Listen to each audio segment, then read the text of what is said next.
ہمارا دعویٰ یہ ہے کہ سیدنا ابو بکر رضی اللہ تعالیٰ عنہ، سیدنا عمر رضی اللہ تعالیٰ عنہ، سیدنا عثمان رضی اللہ تعالیٰ عنہ، سیدنا معاویہ رضی اللہ تعالیٰ عنہ چوتھے خلیفہ ہیں.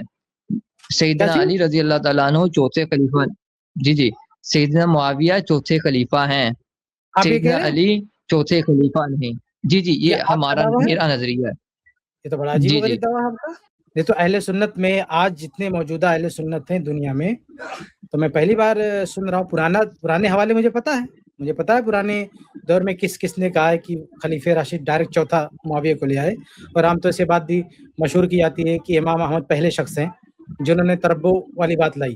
وہ ساری بحثیں میری نظر میں ہے، لیکن اس وقت جو رائے مستقر ہے اہل سنت میں سمجھتا ہوں کہ سارے اہل سنت کے جو نقطہ نظر ہیں اور جتنے بھی مکاتب فکر ہیں، سب یہ مانتے ہیں کہ علی رضی اللہ تعالیٰ عنہ چوتھے خلیفہ. کسی دور میں اختلاف ہوا تھا، کبھی ہوتا نا کہ اختلاف ہوتا ہے وہ ختم ہو جاتا ہے.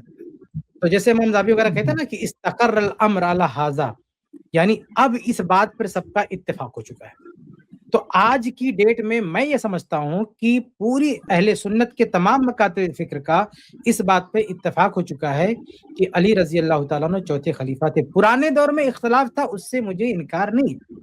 آپ اقوال لا سکتے ہیں، میری نظر ہے ان اقوال پہ، لیکن اب میں سمجھتا ہوں کہ ان اقوال کی کوئی حیثیت نہیں ہے، کیونکہ اس وقت کی جو جماعت ہے اہل سنت کی، وہ سب کی سب جو ہے متفق ہے، اس پر جو ہے اتفاق کر لیا ہے. تو میرے خیال سے وہ رائے مضبوط ہے، اور پھر دلائل بھی اس کی تائید کرتے ہیں. اس لیے علی رضی اللہ تعالیٰ عنہ کو خلفائے راشدین سے نکال کے باہر کر دینا یہ مناسب نہیں. اچھا شیخ، میں ایک بات یہ کہہ رہا تھا شیخ کہ یہ کوئی علمی روایت تو نہیں رہی. اکا دکا اقوال ہیں تاریخ میں بعض لوگوں کے مل جاتے ہیں، لیکن یہ کوئی علمی روایت نہیں رہی ہے. اور آج ہم لوگ دنیا میں گھومتے ہیں نا بھائی، اتنے سارے لوگوں سے بات کر رہے ہیں، اب تک کہ کوئی میں نہیں شیخ، میری ایک بات سن لیں، میری ایک بات بہت اہم ہے، میں جو بات کہنا چاہ رہا ہوں نا شیخ وہ بہت اہم ہے. تو یہ اس طرح کی کوئی روایت نہیں پائی جاتی ہے، نہ یہ مسلک دنیا کے اندر پایا جاتا ہے. اہل سنت میں تو قطعی طور پہ نہیں پایا جاتا ہے. یہ البتہ روافض یہ ثابت کرنے کی کوشش کرتے ہیں اپنی رافضیت کو جسٹیفائی کرنے کے لیے کہ ہماری جو رافضیت ہے وہ اسی ناسبیت کا رد عمل ہے، یا تحریکی بار بار رافضیوں کو سپورٹ کرنے کے لیے وہ ناسبیت کا ایک گھڑ لیتے ہیں کہ ایک طرح کی ناسبیت بھی پائی جاتی ہے اور اس کا رد عمل ہے رافضیت.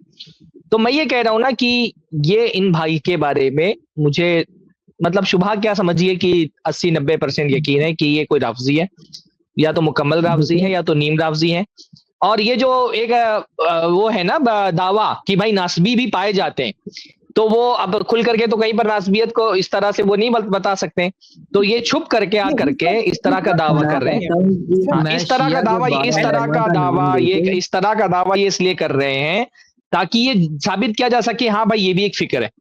بھائی جو فکر معاشرے میں نہیں پائی جاتی ہم اس کا دفاع بھی یہاں نہیں کریں گے، ہم اس کا رد بھی نہیں کریں گے، یہاں پر ہم اس کا رد نہیں کریں گے کہ کسی کو یہ لگے کہ نعوذ باللہ ایک جو جب شیخ کفایت نے کہا نا استقر الامر، جو چیز مستقر ہو چکی ہے ہم اس کا رد کر کے لوگوں کو اس کو مشکوک کیوں بنائے لوگوں کے ذہن میں.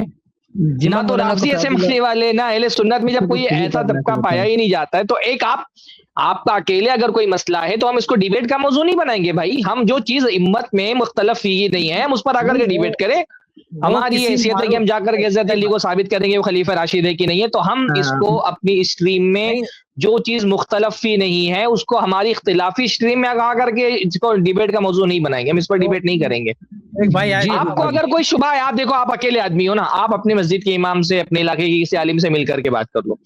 اس اسٹریم میں ایسے موضوع پر بحث نہیں ہوگی جو موضوع فتنہ ہی نہیں، بلا وجہ یہ فتنہ بن جائے گا لوگوں کے لیے. آپ دلیلیں دیں گے، ہو سکتا ہے کسی کے شبہ ذہن میں شبہ آ جائے. ہم یہاں پر جو معروف باطل عقیدے ہوتے ہیں ان کا رد کرتے ہیں. یہ غیر معروف نہیں ہے، آپ کا اکیلا مسئلہ ہے، آپ کا اکیلا مسئلہ ہے، آپ جا کر کے اکیلے کسی کو ہینڈل کریں. یہ اسٹریم ہاں تو آپ اپنی مکمل ٹیم کو کسی عالم کے پاس لے کر گئے اپنے علاقے میں. ہم نہیں مانتے کہ ہم یہ نہیں مانتے کہ اہل سنت کے ہاں ایسا کوئی مسلک پایا جاتا ہے جو نعوذ باللہ یہ کہتا ہو کہ حضرت علی خلیفہ راشد تو نہیں تھے، البتہ حضرت امیر معاویہ خلیفہ راشد تھے. اکا دکا اقوال تاریخ میں ملتے ہیں، وہ کوئی روایت کا حصہ نہیں بنے. اہل سنت کے ہاں مجھے پورا اطمینان ہے کہ میں کہوں اس پہ اجماع ہے، اس پر اجماع ہے کہ حضرت علی رضی اللہ تعالیٰ عنہ خلیفہ راشد تھے. تو جس مسئلے پہ اجماع ہو گیا ہے پرانا اجماع ہے، آج بھی وہ مسئلہ مختلف ہی نہیں ہے. ہم اسٹریم میں ایسے موضوع پر بحث کر کے بلا وجہ اس کو اختلافی مسائل کی کیٹیگری میں نہیں میرے خیال سے بات واضح ہے. مجھے 2 منٹ دے سکتے ہیں؟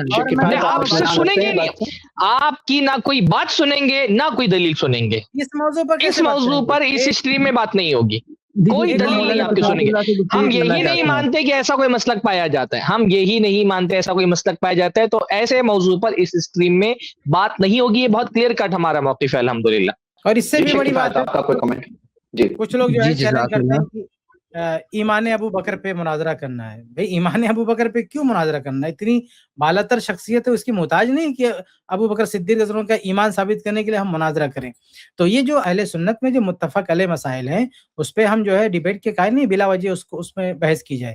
ہاں آپ کوئی معتبر عالم جو مستند ہے، معروف ہے، وہ ایسی کوئی بات کہے جو جتنے مکاتب فکر ہیں، جو چاروں مذاہب اس میں سے اہل حدیث میں کہیں سے بھی اگر کوئی معروف شخص ہے جس نے ایسی بات کہی ہو، اس کو سامنے لائیں، اس سے بات ہو سکتی ہے، اس پر کوئی تبصرہ ہو سکتا ہے. لیکن میری معلومات میں اس وقت جتنے مکاتب فکر اہل سنت کے پائے جاتے ہیں، کسی کے ہاں یہ عقیدہ نہیں پایا جاتا ہے کہ علی رضی اللہ تعالیٰ عنہ خلیفہ راشد نہیں ہے، میری معلومات کے حد تک. ہاں پرانے حوالے میری نظر میں ہیں، اور یہ مجہول آئی ڈی چلتی ہے کچھ ٹویٹر پہ، فیس بک پہ، وہ لوگ بھی یہ لکھتے رہتے ہیں، وہ سب مجھے پتا ہے، لیکن اس کے پیچھے کوئی معروف چہرہ نہیں ہے. میرے خیال سے بات واضح ہے. جی جزاک اللہ خیرہ. چلیے، یہ صرف انہی کے لیے نہیں، ایسے اور بھی جو لوگ ہیں ان کے لیے بھی یہ بات ایک جواب تھی.